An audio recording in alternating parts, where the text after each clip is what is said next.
때문에 왜 사장은 중간 보고를 원하느냐. 그때 사장의 감정은 뭘까요? 그냥 궁금하겠죠. 맞아요. 네. 답답하고.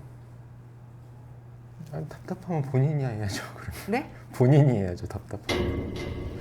아, 저는 그렇게 생각해요. 그러네요. 네, 일을 맡겨놨으면 그냥 기다리면 되는데 그러니까 왜? 철수님은 그렇게 생각하시는 거예요. 네.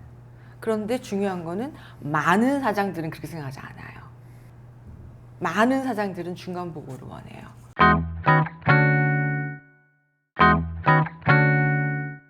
아, 철수님이 감정에 대한 중요성을 굉장히 이렇게 폄하시키시는구나. 작게 생각하시는구나. 이걸 느꼈어요.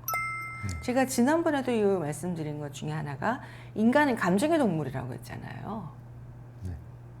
그래서 사람들이 그렇게 쓸데없이 스몰 채팅을 하고 뭐 이렇게 서로 교감을 하고 이러는 게 그냥 농땡이 부리는 것이라고만 생각을 하지, 서로 친밀감을 나누고 긴장을 풀고 서로를 확인하고 뭐 이런 작업이라는 것을 전혀 인식하지 않고 그냥 쓸데없는 짓 하는 거 라고만 생각을 하신 건 아닌가?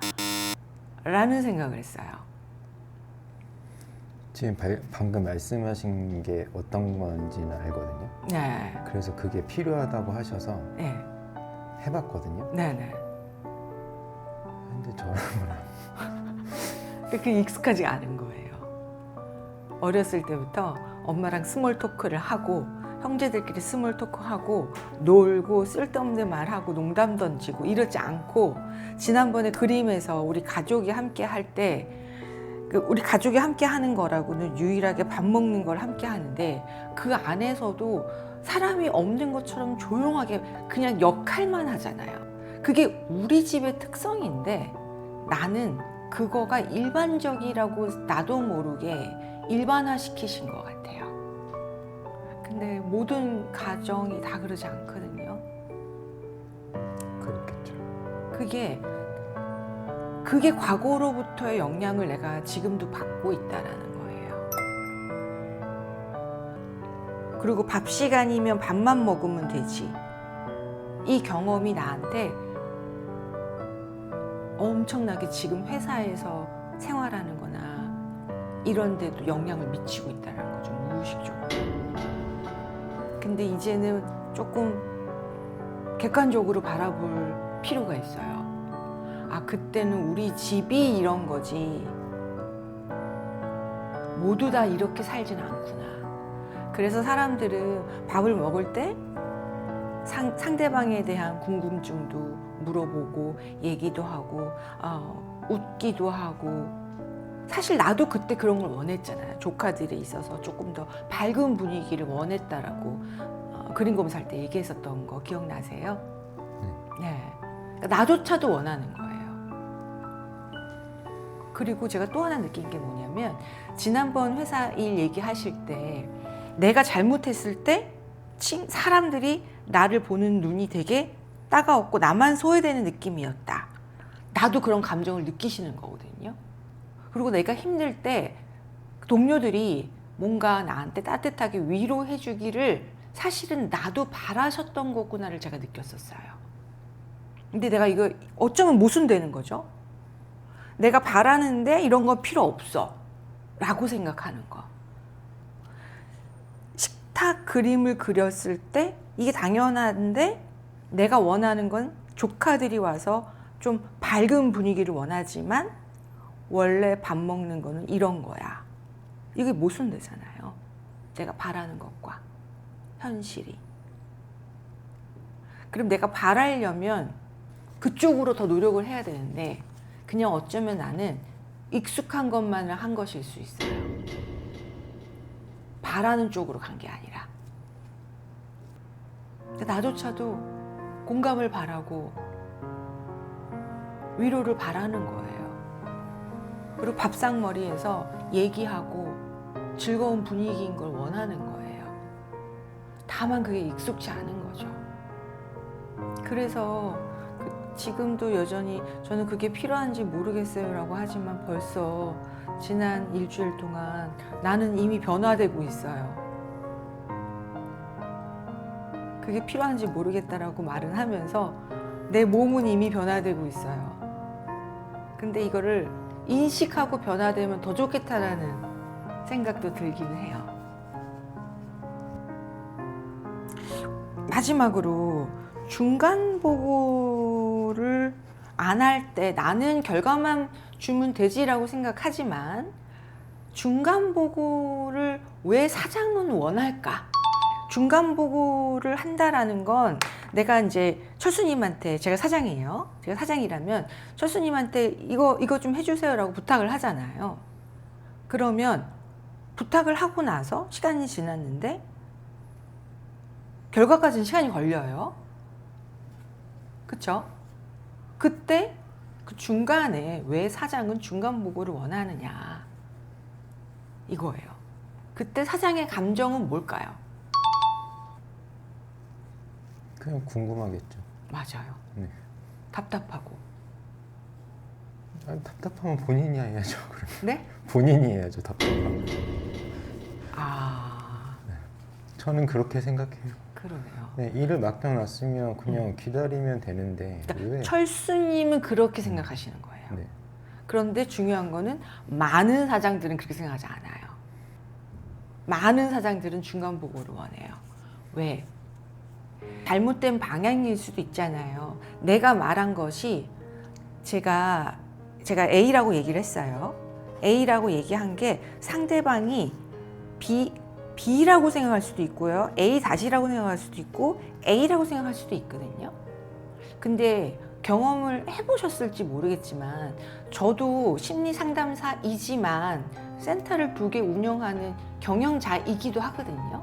그럼 저도 저희 직원들한테 얘기하거나 또는 저희 수련생한테 제가 상담은 이렇게 해야 된다라고 A라고 얘기하지만 돌아서고 나면 어떻게 됐나요? 라고 하면 A-로 이해하거나 심지어 B로 인식하시는 경우도 굉장히 많아요. 이런 경험 해본 적 있나요? 저는 제가 모셨던 대표님들이 저렇게 디테일하게 원하신 것도 없었고 그리고 뭐 궁금해서 물어보시면 뭐 이러합니다 라고 얘기하면 그냥 뭐 알겠다 하시고 넘어가시는 분들이 대부분이었고 그거를 그렇게 막 디테일한 걸 요구하시는 경우도 별로 없었던 것 같고 아니면 자기 의견만 얘기하시는 경우가 많았고 그러니까 중간 보고만 얘기하는 거예요. 저는 다른 거 말고 중간 보고를 안 했더니 갈등이 생겼다라고 얘기하셨잖아요. 네. 네. 디테일한 거 그런 거 말고요. 그건 다른 이슈. 그건 another 이슈고 그거 말고 중간 보고를 원했고 나는 중간 보고를 할 필요성을 못 느낀다. 요 주제에만 얘기할게요. 중간에 얘기를 하면 자꾸 방향을 트시던데 그게 저는 싫었던 거 싫었고 그래서 더 그냥 빨리 기한보다 더 빨리 만들고 빨리 보고하고 뭐 수정할 게 있으면 다시 수정하고 그랬던 것 같아요. 그러네요. 중간중간에 보고는 생략을 하고 궁금하셔서 물어보시면 뭐 아직 준비 중이다 이렇게 넘어가고. 좋아요. 지금 나는 중간 보고가 필요 없다고 생각을 했는데 사장이나 내 팀장들, 내 위에 있는 상사들이 중간 보고를 원했고 그런 것들로 인한 갈등이 있었잖아요. 그런데 이런 것들이 나는 이해가 안 가고 이런 것들이 싫어서 그냥 혼자 일을 해 라는 거 선택했는데 오늘 이 자리에 와서 중간 보고를 도대체 사장들은 왜 원하지? 상사들은 왜 원하지? 라고 하는 궁금증이 있으세요? 그거에 대해서는 생각을 해본 적이 없는 것 같아요. 좀 빨리 그거를 처리해야 된다? 빨리 보고를 해야 된다? 그러니까 그것만... 철수님이 생각보다 내가 맞다가 굉장히 강해요. 그런가요? 아니 빨리 만들고 빨리 보고하고 거기서 뭐 그러니까 상사든 사장이든 내 방식대로 맞추기를 원하는 것 같아요. 전 얘기가 길어지면 자꾸 산으로 가니까 그게 싫은 건데. 그러니까 그것도 산으로 가는 게 아닐 수 있어요. 근데 전제가 내가 맞는 거고 사장이 얘기하는 건 산으로 가는 거다라고 생각하는 거죠. 근데 사장이 얘기하는 게 맞는 것일 수 있거든요. 왜냐하면 그가 옳다라는 게 아니에요. 왜냐하면 그가 책임지는 거고 나는 그를 서포트하는 직원이거든요. 그래서 이 사람이 돈도 되고 이 사람이 책임지는 사람이에요. 내가 책임지는 게 아닌 거죠. 그래서 사장이 원하는 방식을 사실은 맞춰줘야 되는 게 직원의 의무이기도 해요.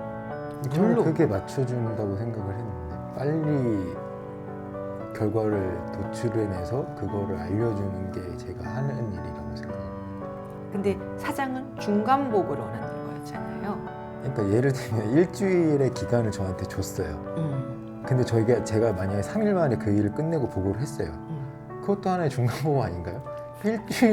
일주일 걸릴 걸로 3일 만에 끝내서 결과를 줬는데 그건 이제 내 생각인 거죠. 아, 내 생각인 거예요. 어렵네요. 네. 왜냐하면 사람이 가지고 있는 시간과 자원은 한정돼 있거든요. 그러니까 똑같이 쓰는 일주일인데 저는 일주일을 다 쓴 게 아니잖아요.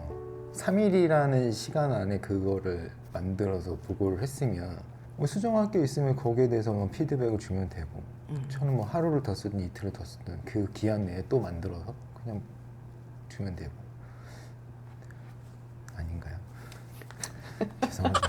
제가 좀 이상한 것 같기도 하고. 저는요, 저희 직원들한테 저도 중간 보고를 원하거든요. 중간 보고를 원하는 게 왜 그러냐면 일단은 A로 얘기했는데 이 사람이 A나 B나 A로 A-로 이렇게 어떻게 이 사람이 인식하고 있느냐를 중간에 아는 게 일을 더 효율적으로 하는 데 도움이 된다고 생각을 하고요. 그리고 이게 이 직원의 문제가 아니라 사람의 의사소통은 이렇다라는 거를 저는 알아요. 그리고 내가 비록 A라고 얘기를 했지만 지금 A라고 생각했지만 시간이 지나잖아요. 시간이 지나면서 상황이 바뀌면서 내가 상황이 A-로 바뀔 수도 있거든요. 그래서 이거를 처음에 얘기한 거를 꼭 그대로 가지고 가야 되느냐, 이거를 꼭 바꿔야 되느냐, 이런 이슈가 아닌데 이런 것들이 중간 보고를 하면서 자연스럽게 보완되고 한다라는 거예요. 물론 이렇게 계속 새로운 것을 보완하면서 이러다가 결과가 어떻게 나와요? 라고 말을 할 수도 있어요. 그런데 중요한 건 이 모든 과정을 내가 함께 할 때 이거를 수정하든 수정하지 않든 서로가 공감대를 형성하면서 간다는 거예요. 일이 잘못돼도 그것도 서로 공감하고 일이 잘 돼도 그것도 공감을 하고. 네. 이해는 됐어요. 네. 그런데 이거 아무것도 없이 나는 시간이 지나면서 상황도 바뀌고 사장은 사장대로 생각이 또 돌아간 게 고정된 게 아니란 말이죠. 그리고 나도 내가 얘기한 거를 들었지만은 그 설령 내가 A라고 찰떡같이 들었다고 치자고요. 이 가능성 굉장히 떨어져요. 그런데 그럼에도 불구하고 찰떡같이 A라고 들었는데 상황이 바뀌면서 나도 모르게 B로 바뀐 거야. 결과를 열심히 했어. B를 갖고 온 거예요. 나는 열심히 했는데. 그럼 사장은 이게 뭐야? 그럼 아까 얼핏 얘기했던 내 보고서가 마음에 안 든다. 이런 일이 자주 발생하게 돼요. 물론 그 사장이나 상사가 성격이 개팍해서 내 보고서를 마음에 안 들어 할 수도 있지만 중간에서 이렇게 서로 소통하면서 이해하면서 하는 그 과정이 없어서 이런 일이 생길 수도 있거든요. 그리고 사장의 머리에는 이 하나만 있는 게 아니에요. 굉장히 많아요. 나는 그게 담당자라서 그거하고 2개 정도 이렇게 3개 이렇게 있는데 사장은 일단 나보다는 훨씬 더 생각해야 할 때 가지수가 많다라는 건 아시죠? 그렇겠죠. 네. 그럴 때 이게 지금 머리에 다 띄워놓고 있거든요. 항상. 마치 제가 사장의 편을 듣는데. 네. 들은 것 같은 아니요. 느낌이. 사장 편을 듣는 게 아니라. 그러니까 그 한 회사에 입사를 하면 네. 기본적으로 뭐 5년, 뭐 길게는 뭐 10년, 20년 이렇게 일들을 하시잖아요. 네. 저도 그렇게 일을 했었고 뭐 20년까지는 아니지만 그 기간 동안 어쨌든 많은 프로젝트를 할 거 아니에요. 네. 근데 결과가 다 안 좋았어요. 아, 근데 제 입장에선 그 결과를 만든 게 항상 대표님이셨어요. 근데 그거를 직원 탓을 해요. 그래서 저는 다른 직원들이나 제가 욕먹는 게 싫으니까 더 이제 대표님 말을 안 들었던 것 같긴 하거든요. 지금 생각해 보니까. 반감이 네, 생겼네요. 네. 대표님이 추진하자고 했던 사업들이 대부분 결과로 봤을 때 생각은 처음에 생각하신 부분들은 되게 상당히 훌륭한데 회의를 거듭하면 거듭할수록 자꾸 산으로 간다는 건 저는 느껴졌고 이거는 엎어야 된다, 중단해야 된다라고 얘기를 했어도 그 대표님들의 마인드 아니야 무조건 돼 이건 해야 돼. 그래서 어쩔 수 없이 저희는 따라갈 수밖에 없는 상황이었고 근데 결과는 안 좋았어요.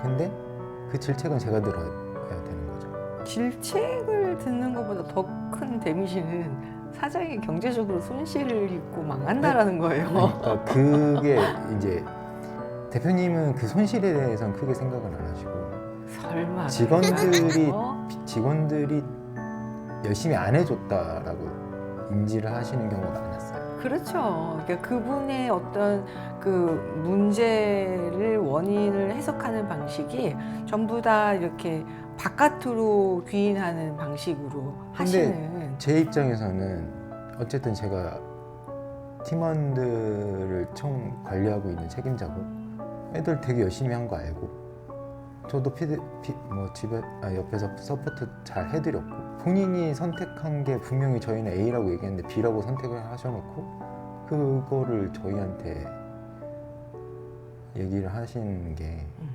회사가 갑자기 어려워졌다 뭐 어쨌다 뭐 월급이 나간다 안 나간다 뭐 그런 맞아요. 얘기를 저희한테 하실 필요는 없거든요 사실. 그러니까 회사 생활 하시면서 굉장히 힘들었던 게 많으셨나 봐요. 네, 좀 쌓인 게 많죠. 그래서 다시는 직장 생활하고 싶지 않거든요. 네. 물론 제가 뭐 중간 보고를 안 하고 뭐 의사소통을 안 하는 게 안 좋은 거란 건 알아요. 그래요? 네. 바뀌었네 생각이? 저도 불편하죠. 네. 저도 제가 업무를 다 하는 게 아니까 네. 저도 궁금할 때가 있잖아요. 네. 밑에 직원들한테 물어보고 싶은데 네. 이게 다행이네 물어보고 싶은 마음이 생겨서. 근데 이제 못 물어보는 거죠. 저도 그렇게 일을 안 하니까. 그냥 언제까지 네가 만든 자료만 갖고 와.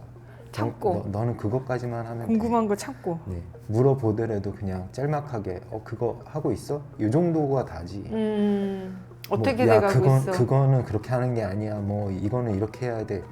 어쨌든 업무를 줬다는 거 그 친구가 책임자고 그 친구가 해내야 될 일이라고 생각을 하니까 더 디테일하게 못 물어봤거든요. 그러니까 함께라는 개념이 없으신 것 같아요. 그러니까 그 함께라는 개념을 알고 싶은데 네. 모시는 분 내가 자체 업무를 내가 너한테 줬으니 네가 잠자니까 너 혼자 하고 결과만 나한테 와. 이거 하고요. 내가 이걸 줬는데 어떠니 하다 보니까는 네가 한다고 들었는데 하다 보니 어떤 경험을 하고 있어? 어떤 문제가 봉착하고 있어? 그래 그런 나도 몰랐는데 그런 문제가 있네. 그러면 이렇게 할까? 이게 이제 함께하는 거예요. 네. 미션 주고 클리어. 군대가 아니라는 거예요. 물론 군대 가는 건 아니죠. 예. 군대는 아닌데. 그렇기 때문에 함께 한다라는 개념은 제가 얘기한 것처럼 미션 프로젝트를 했지만 프로젝트를 진행하다 보면 여러 가지 상황과 예상치 못한 문제도 있고 예상했던 문제도 있고 여러 가지 이슈들이 많아요. 그런 것들을 공유하는 거예요. 네. 그래서 프로젝트가 수정되기도 하고 보완되기도 하고 그러니까 함께 일을 하죠. 특히나 어려운 프로젝트일수록 이런 게 필요해요. 단순히들은 그런 게 별로 필요하지 않을 수도 있어요. 사실. 답하세요. 네, 좀 그건 아마 전 회사에서 있었던 내 답답함을 아무한테도 얘기하지 않았던 그 답답함을 막 지금 건드려져가지고 막 표현하고 싶어서 그러실 것 같아요. 근데 이제 여기야말로 감정이잖아. 감정을 막 토해내고 싶죠. 예, 이게 인간이에요. 제가 지금 상황에 대한 이성적이고 상황적인 얘기만 하고 있지만 내가 이거를 감정에서 이게 지금 잘 안 보이는 거예요. 전 철수님 이해가 돼요. 그래서 인간은 감정의 동물이니까. 제가 잘못했네요. 의사소통을 너무 안 했네요.